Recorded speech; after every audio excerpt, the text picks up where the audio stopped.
ईश्वर के आदेश का पालन करना ही भजन होता है। और उस आदेश की जागृति न पुस्तक पढ़ने से, न पाठ पारायण करने से, कुछ भी करने से नहीं होती। वह जागृति किसी तत्वदर्शी महापुरुष, जीवन मुक्त, पूर्ण तत्व प्राप्त संत की टूटी फूटी सेवा, उनके द्वारा निर्दिष्ट साधना के यत किंचित परिपालन से तथा श्रद्धा समर्पण से होती है। जहां आपके मन की डोर उनमें लगी, तत्क्षण वह आप में प्रसारित हो जाएंगे। और जल्दबाजी में जिस किसी को सद्गुरु नहीं बना लेना चाहिए। सद्गुरु प्राप्ति का सबसे सरल उपाय है कि संत विशुद्ध मिलहि परितेहि, राम कृपा करि चितवा जेहि। विशुद्ध संत उन्हें ही मिलते हैं जिनको वह प्रभु श्री राम कृपा करके एक निगाह देख लें। अब भगवान को कौन गरज पड़ी है देखने की आपको। इसलिए अच्छा तो यह होगा कि उनकी शरण ही हो जाए, उनका सुमिरन करें, एक परमात्मा में दृढ़ संकल्प समर्पित होकर लग जाएं। तो कहीं सत्य प्रिय बचन विचारी, जागत सोवत शरण तुम्हारी। तुम ही छाड़ी गति दूसर नाही, राम बसहु तिन्ह केउर माही। सोते जागते, खाना खाते, सोच जाते, खुरपी चलाते, जीवन के हर मोड़ पर समर्पण व श्रद्धा के साथ नाम याद आया करे। यह है शरण तुम्हारी। तुम्हें छोड़कर अन्य किसी का भरोसा न हो। और राम बसहु तिनके मन माही। सर्वांगीण समर्पण के साथ प्रार्थना करें। आपके और परमात्मा के बीच में माया का जो पर्दा पड़ा हुआ है, जहां वह हल्का हुआ तो भगवान आपके हृदय से रथी हो जाएंगे। आत्मा क्रियाशील हो उठेगी, मार्गदर्शन करने लगेगी और बता देगी कि वह रहे आपके गुरु महाराज। फिर तो सदगुरु मिले जाहे जिन संशय भ्रम समुदाय। संदेह खत्म, भ्रम खत्म। उन सदगुरु के माध्यम से जहां श्रद्धा की डोरी लगी, साधना जागृत हो जाती है। पहले यह जागृत आंशिक रूप में होती है। जो जो हमारा संयम सधता जाता है, प्रकृति का संबंध घटता जाता है, त्यों त्यों ईश्वरीय आलोक बढ़ता जाएगा। एक दिन इस स्तर तक हो जाएगा कि सगुन हो ही सुंदर सकल, मन प्रसन्न सब केर, प्रभु आव गमन जनाव जिमि, नगर रम्य चहु फेर। रामचरितमानस में ऐसा प्रसंग आता है कि राम रावण युद्ध में जब सभी निशाचर मार डाले गए, केवल रावण जीवित था। वह जब दुर्ग से युद्ध के लिए निकला तो उसके साथ अपार सेना थी। सब तो मर गए थे, ये अपार सेना कहां से आ गई? वास्तव में अध्यात्म में कुछ ऐसा ही है। गोस्वामी तुलसीदास जी ने स्पष्ट रूप से इसका निर्णय दिया कि मोह सकल व्याधिन कर मूला, तिन्हते पुनि उपजहि बहुशूला। मोह रूपी रावण और मोह संपूर्ण व्याधियों का मूल है, उद्गम है। आप किसी वृक्ष की टहनियां काट भी दें, फिर भी 10 जगह से उसमें शाखा पत्तियां सब निकल आएंगी। यदि मूल विद्यमान है तो उसमें पेड़, शाखा, पत्र, पुष्प, फल सब है। इसलिए रावण के होते हुए सब विद्यमान है। किंतु जब रावण मर गया तो रहा नकुल को रोवन हारा। इधर मोह का अस्तित्व खत्म तो योगाग्नि में प्रसुप्त अस्थाई शांति वो प्राप्त हो गई। चिदाकाश में अमृत तत्व की वृष्टि हो गई। मृत कहते हैं नाशवान को, अमृत कहते हैं अविनाशी को, जिसकी मृत्यु न हो।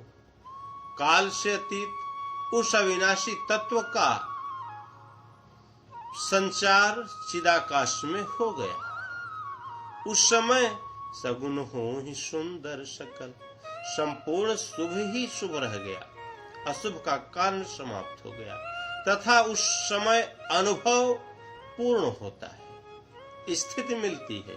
दर्शन, स्पर्श, प्रवेश और स्थिति मिल गई तो यही राम राज्य है जो किसी किसी योगी के हृदय में होता है। हमारी पुकार ऐसी हो कि वह प्रभु उतर आए, आत्मा से अभिन्न होकर खड़े हो जाएं, मार्गदर्शन करने लगे।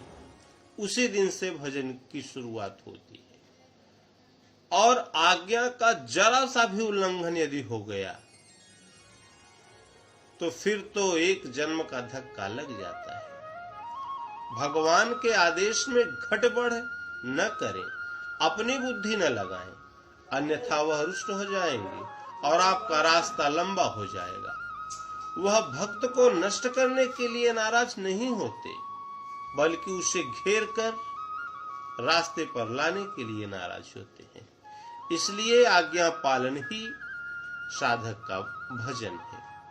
सद्गुरु की कृपा प्रसाद से उस आज्ञा का संचार होता है।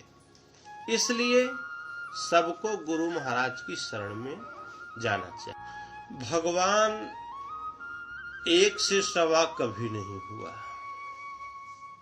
ईश्वर सदैव से ही एक ही रहा है और एक से सवा कभी नहीं हुआ।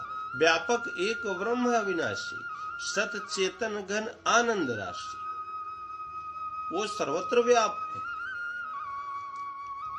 उस एक परमात्मा की शरण जाना चाहिए जो इस परमात्मा का बोध कराता हो, सीधा परमात्मा को ही संबोधित करता हो जो उनका परिचायक हो।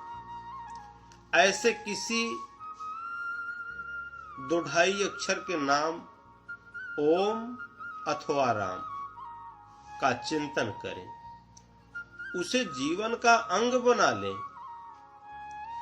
भजन करने के लिए कोई जगह पवित्र अथवा अपवित्र नहीं होती। जगह तब पवित्र है जब हमारे हृदय में, स्मृति पटल में उनका सुमिरन चिंतन विस्मृत हो जाए। तब चाहे आप इत्र ही छिड़क कर क्यों न बैठे, अशुद्ध ही है। रावण के दरबार में जब हनुमान जी पहुंचे तो संदेह में पड़ गई कि सुना तो था स्वर्ग, लगता है यही है। रावण ने इतने स्वर्गिक ऐश्वर्य का संग्रह रखा था, फिर भी अधम खल निशाचर की सारी डिग्रियां उसके पास थी। एक सेठ जी थे, बड़े भजनानंदी, भजन में मन लग गया, दुकान दौरी सब चौपट हो गई। घर वाले लगे कांव कांव करने। सेठ ने गुरु महाराज से कहा कि घर वालों ने तो जीना मुश्किल कर दिया महाराज। तो गुरु महाराज ने कहा कि बेटा कहीं एक दुकान कोई खोल ले और कुछ कारोबार शुरू कर दे। तो सेठ ने सोचा कि दुकान उस जगह पर खोली जाए जहां कोई आए न और हमारा वो प्रभु का चिंतन भी न छूटे। तो वो ऐसे कुठौरे गली में दुकान खोला जहां आदमियों का आना जाना था ही नहीं।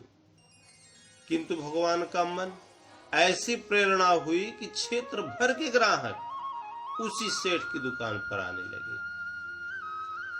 ऐसी साख बन गई कि चाहे 5 साल का बच्चा भेज दो, सेठ सौदा सही देगा। दिन भर बिक्री करते करते दाढ़ी चलाते सेठ कुढ़ता, हे भगवान, ये कौन सा पाप प्रकट हो गया कि आपका नाम छूट जाना चाहता है। दिन भर इसी छटपटाहट में बीतता।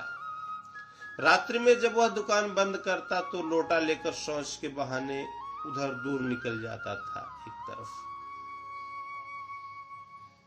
और आड़ में बैठकर अपना शौच भी करता जाए और भगवान का नाम राम राम राम राम को जपता जाए। और तब तक जपता जब तक उसे कुछ शांति नहीं मिलाती थी।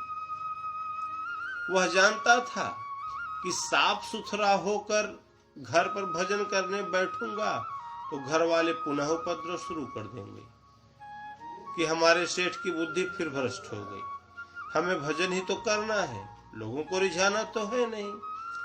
उसे इसका भान भी नहीं था कि कैसी जगह बैठे, उसे तो नाम जप की लौ लग गई थी। एक दिन हनुमान जी की निगाह उस सेठ पर पड़ गई। वह बौखला उठे। हनुमान जी बोले, ये बनिया की जाति हमारे परमात्मा के पवित्र नाम को भी अशुद्ध करने में लगा है।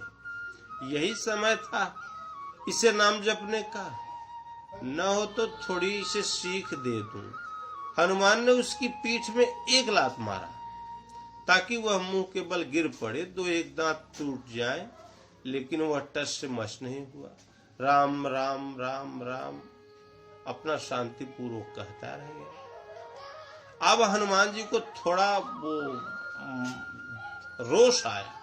उन्होंने तुरंत दुपट्टा फेंका, 4 दंड बैठक लगाया और जंप करके वह लात मारा जो मेघनाथ की छाती में कभी मारा था, जिससे यह कुपात्री रसातल को चला जाए। लेकिन वह बनिया टस से मस नहीं हुआ। वह राम धुन में लगाते हुए भजन में पूर्ववत डटा रहा। तूर प्रेरक तो भगवान है न। इतने में हनुमान जी के मन में प्रेरणा हुई कि कहां से इस कुपात्री को छू दिया, हम भी अशुद्ध हो गए और भगवान की सेवा में भी विलंब हो जाना चाहता। हनुमान जी को सेवा में कभी विलंब नहीं हुआ। उन्होंने तुरंत सरयू में